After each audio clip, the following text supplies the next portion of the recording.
Hello guys, in this video I am going to show you how to rename a place in your collection in the Here We Go application.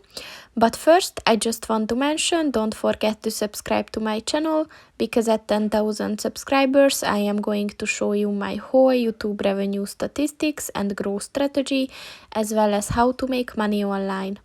Let's jump into it. First of all, open the application on your phone. And then drag this section at the bottom of the page up to see more functions. And then click on the collection button at the Your Collections section. And if you have a place, add it to your collection.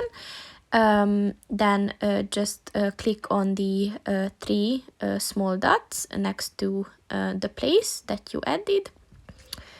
And then click on the rename place button, and then just type in the name that you want to use, and then it is set and your place has been renamed. So that's pretty much it for this video, guys. See you in the next one. Goodbye.